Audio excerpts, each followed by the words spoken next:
கடந்த டிசம்பர் 23ஆம் தேதி அண்ணா பல்கலைக்கழக மாணவி பாலியல் கொடுமை தொடர்பாக விசாரிப்பதற்காக சிறப்பு புலனாய்வு குழு விசாரணை தீவிரமடைந்திருக்கிறது. துணை ஆணையர்கள் ஸ்னேகப்பிரியா, ஐமன் ஜமால் மற்றும் பிருந்தா உள்ளிட்டோர் அடங்கிய இந்த சிறப்பு விசாரணை குழு விசாரணையில் பல்வேறு புதிய தகவல்கள், திடீர் திருப்பங்களும் அந்த விசாரணையில் வெளிப்பட்டிருக்கின்றன.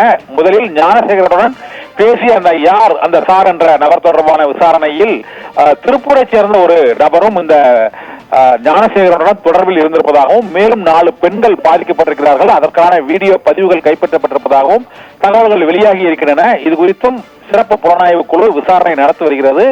பாதிக்கப்பட்ட மாணவியுடன் மேலும் 4 பேர் பாதிக்கப்பட்டிருப்பதாக வெளியான தகவல் தொடர்பாகவும் ஞானசேகரிடம் அளித்த வாக்குமூலம் மூலமாக தெரிய வந்திருக்கிறது. இப்போது பாதிக்கப்பட்ட மற்ற பெண்களிடமும் விசாரணை நடத்தப்பட்டு அவர்களிடமிருந்து புகார்களை அதிகாரப்பூர்வமாக பெறுவதற்கான நடவடிக்கைகளும் தீவிரப்படுத்தப்பட்டிருப்பதாக சிறப்பு புலனாய்வு குழு விசாரணையில் காவல்துறை அதிகாரிகள் தெரிவித்த அந்த தகவல்களின் மூலமாக தெரிய வருகிறது. இது இன்னும் உறுதிப்படுத்தப்படவில்லை. விசாரணையில் என்னென்ன தகவல்கள் வெளியாகி இருக்கிறது என்பது தொடர்பாக உறுதிப்படுத்தப்படவில்லை.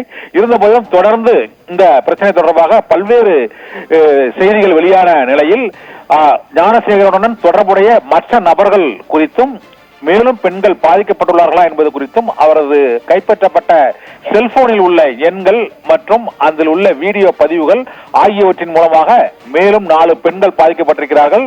திருப்பூரை சேர்ந்த ஒரு நபரும் இந்த பாலியல் வன்கொடுமை மோசடியில் தொடர்பு இருப்பதாகவும் கண்டறியப்பட்டிருக்கிறது. இதனால் திருப்பூர் நபரும் விசாரணை வளையத்தில் தற்பொழுது கொண்டு வரப்பட்டிருக்கிறார். பாதிக்கப்பட்ட பெண்களிடம் ரகசியமாக அவர்களிடம் புகாரை வாங்கி அடுத்த கட்ட நடவடிக்கைகளை தீவிரப்படுத்தவும் திட்டமிடப்பட்டிருக்கிறது. இதனால் சிறப்பு புலனாய்வு குழு விசாரணை தீவிரமடைந்துள்ள சூழ்நிலையில் அண்ணா பல்கலைக்கழக மாணவி பாலியல் வன்கொடுமை விவகாரத்தில் மேலும் பல்வேறு அதிர்ச்சி தகவல்கள் வெளியாகக்கூடும். மேலும் தொடர்புடைய மற்ற நபர்களும் விரைவில் கைது செய்யப்படக்கூடும் எனவும் எதிர்பார்க்கப்படுகிறது. தேசிய மகளிர் ஆணையம் மற்றும் சிறப்பு புலனாய்வு குழு ஆகியவை இணைந்து அண்ணா பல்கலைக்கழக வளாகத்தில் பாதிக்கப்பட்ட மாணவிகள் மற்றும் அந்த பகுதியில் உள்ளவர்கள் ஆகியோரிடம் தொடர்ந்து விசாரணை நடத்தி அந்த விசாரணையின் அடிப்படையில் இந்த தகவல்கள் இப்போது வெளியாகி இருக்கிறது.